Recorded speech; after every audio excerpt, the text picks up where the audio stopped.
chegamos ao fim do Evangelho de segundo Mateus, digo ao fim, ao último capítulo, né? E quero ler junto com você, fazer um comentário no final. E esse capítulo que fala da ressurreição, dos últimos dias de Jesus na terra antes de sua ascensão.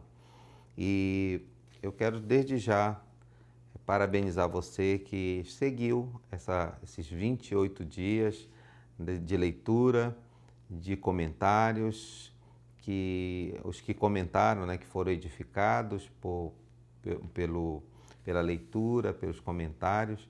Eu quero te abençoar para que você realmente, ao ter esse encontro com a palavra de Deus, né, tantos que já leram antes, como os que pela primeira vez estão acompanhando essa leitura, para que realmente tudo isso produza em você vida, né? Porque a palavra de Deus é viva e eficaz. E a nossa intenção é, com você conhecendo cada vez mais a palavra viva que é Jesus, você seja edificado, abençoado e tenha uma experiência pessoal com Ele. Então vamos ao último capítulo deste Evangelho que desde o começo, como eu estava falando, vinha falando, ele revela Jesus como rei. Inclusive essa foi a causa da sua condenação. Ele foi condenado por ser o rei dos judeus. Essa inscrição foi colocada na cruz, né, dizendo: este é Jesus, o rei dos judeus. Então vamos aqui a esse desfecho, né, se cumpriu aquilo que ele havia predito a respeito de si mesmo, que no terceiro dia ele ressuscitaria. E vamos ver o que diz então o capítulo 28. Depois do sábado, tendo começado o primeiro dia da semana, ou seja, domingo, Maria Madalena e a outra Maria foram ver o sepulcro. E eis que sobreveio um grande terremoto, pois um anjo do Senhor desceu dos céus e, chegando ao sepulcro, rolou a pedra de entrada e assentou-se sobre ela.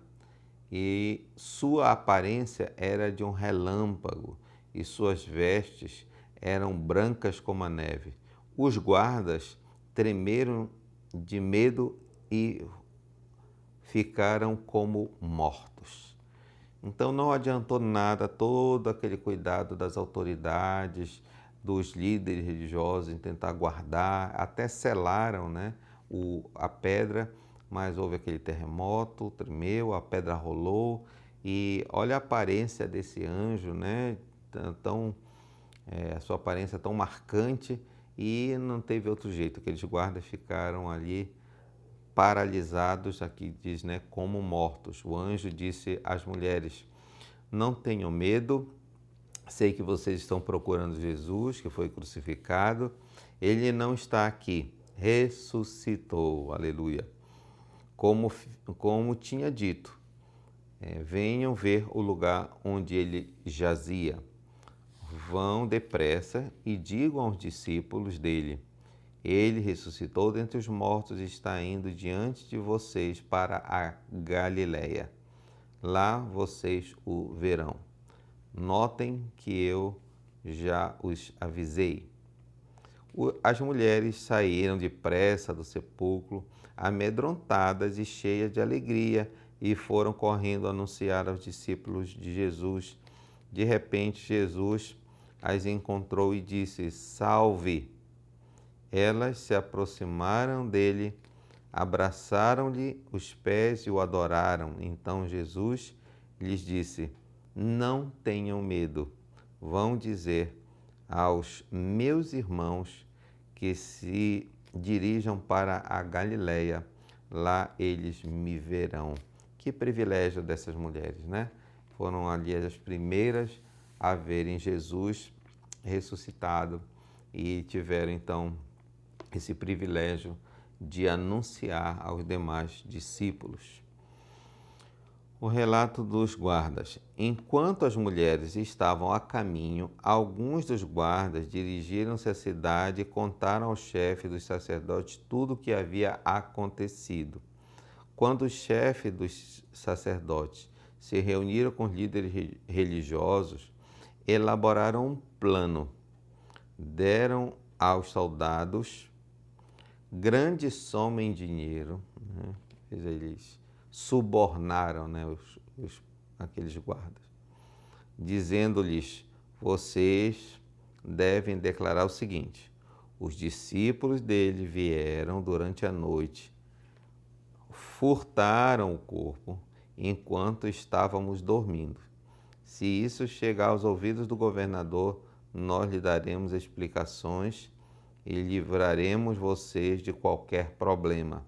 Assim os soldados receberam dinheiro, fizeram como tinham sido instruídos, e esta versão se divulgou entre os judeus até o dia de hoje. Então, veja bem, aqueles foram subornados para mentir, né? Que terrível isso. E o final, né? Os últimos versículos, que diz assim: os 11 discípulos foram para a Galiléia, para o monte que Jesus lhes indicara. Quando o viram, o adoraram, mas alguns duvidaram. E então Jesus aproximou-se deles e disse: foi-me dada toda a autoridade nos céus e na terra. Portanto, vão, façam discípulos de todas as nações, batizando-os em nome do Pai, do Filho e do Espírito Santo, ensinando-os a obedecer tudo o que eu lhes ordenei, e eu estarei sempre com vocês até o fim dos tempos. Aleluia. Tem algumas coisas que eu quero comentar aqui neste capítulo. Ele é um capítulo curto, mas tem uma ênfase muito importante. Vamos entender aqui que Jesus passou 3 anos e meio com aqueles discípulos. Eram 12 apóstolos, né? Chamados por ele para que cumprissem uma missão. Um deles foi o que o traiu, Judas, e se suicidou, né? Como nós vimos no capítulo anterior. Então, se encontraram com ele apenas 11 daqueles 12 apóstolos. E Jesus tinha os chamados para serem apóstolos, mas é interessante que aqui o termo usado não é apóstolos, e sim discípulos. Por que eu estou chamando a atenção para esse detalhe? É porque esta missão que foi dada não foi dada apenas para aqueles apóstolos para que eles cumprissem dessa forma. Seria impossível chegar até os confins da terra, né, até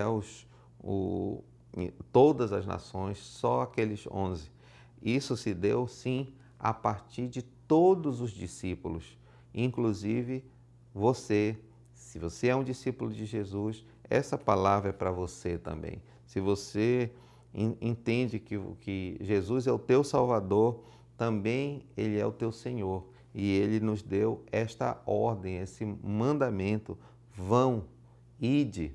Ou, em algumas traduções, como dizem, enquanto você vai, ou seja, no seu dia a dia, enquanto você está vivendo, enquanto você está fazendo as suas coisas do seu cotidiano, faça isso, né? Anuncie Jesus, aquelas coisas que Ele ensinou, né? E fazendo discípulos, ensinando outros a viverem como Jesus viveu, sendo exemplo para as pessoas, para discípulos, ensinando, batizando e fazendo com que aquela pessoa experimente isso que Ele fala aqui no final. Depois de 3 anos e meio, a coisa que eles mais sentiriam era a falta de Jesus, né? Mas isso não acontece com quem é realmente um seguidor, ter comunhão com Jesus, porque realmente Jesus está conosco todos os dias e não sentimos a sua falta. Pelo contrário, vai aumentando a nossa intimidade com Jesus, à medida em que nós vamos fazendo a vontade dele, nós vamos experimentando a sua presença, a manifestação da sua presença. E isso vai consolando o nosso coração, nos fortalecendo, mesmo quando acontecem perseguições, acusações, né, tribulações em nossa vida, nós vamos nos sentindo fortalecidos por essa presença de Jesus. A outra coisa que eu quero comentar é que Jesus, quando ressuscitou, ele ressuscitou com seu corpo glorificado. Mesmo aqueles homens tendo, durante todo aquele período, comeram junto com Jesus, conviveram com ele diariamente, viram Jesus fazendo seus milagres, fazendo multiplicação de pão, conheciam, né, detalhes, o tom da voz, tudo de Jesus. Mesmo assim não o reconheceram. Esse relato de não conhecer também está nos outros evangelhos, que detalham mais, né? Quando ele chegou naquela casa, estavam reunidos, ele entrou naquela casa sem nem que a porta fosse aberta, né? E quando ele entrou, ele não foi reconhecido. Para que ele fosse reconhecido, ele deu essas mesmas palavras: não tenho medo, sou eu mesmo. E ele ainda permitiu que Tomé tocasse nas suas mãos a perfuração, né, dos cravos, visse aquele ferimento que ele tinha no lado esquerdo, porque o soldado encravou uma lança nele no lado esquerdo. Então ele mostrou, está aqui, olha, as marcas estão aqui. Então sou eu mesmo. E também o reconheceram, até a narração, quando vai falando que ele, nesse caminho indo para ali, ele encontrou dois discípulos que iam para Emaús, e aqueles discípulos então não reconheceram. E só quando Jesus partiu o pão é que os seus olhos se abriram. O que eu quero dizer com isso? É que Jesus recebeu na sua ressurreição um novo corpo, um corpo glorificado. Durante o tempo que ele estava na terra, ele sentiu dores, fome, ele sentiu todo o sofrimento de um corpo humano, né, que perecível, né, como os nossos corpos são, né? Durante toda a nossa vida nós vamos perecendo, nosso corpo vai se desfazendo, né? A vitalidade toda que eu tinha há 20 anos atrás eu já não tenho mais, o meu corpo está em deteriorização. Mas o apóstolo Paulo diz que no abrir e fechar de olhos, quando Jesus chegar, nossos corpos serão transformados à semelhança do corpo de Jesus. Jesus, então, recebeu esse corpo glorificado. Ele foi a primícia da ressurreição. Todos nós ressuscitaremos no mesmo molde. Eu não estou falando apenas de voltar à vida, porque muitos ressuscitaram, mas voltaram a morrer. Mas quando nós ressuscitarmos no dia da vinda do Senhor, nossos corpos serão transformados e nós não sentiremos mais dores, não teremos mais doença. Os nossos corpos terão capacidades que não têm hoje em dia, porque Jesus ele desaparecia de um lugar e aparecia em outro, cruzou uma porta sem que a porta fosse aberta, já que os discípulos estavam trancados ali, e houve uma transfiguração do seu corpo a ponto de ele não ser reconhecido. Isso vai acontecer conosco, nossa aparência, nossa capacidade, e Jesus promete na sua palavra que quando nós passarmos por essa transformação, não experimentaremos mais a morte, né? E também não teremos mais, nunca mais choraremos, né? As nossas lágrimas serão apagadas, não porque a lágrima seja alguma coisa ruim, mas ela é a expressão do sofrimento e da dor. Não teremos mais nada disso. Então, vai ser um tempo muito glorioso, nada comparado a esse tempo pequeno que nós passamos nessa existência.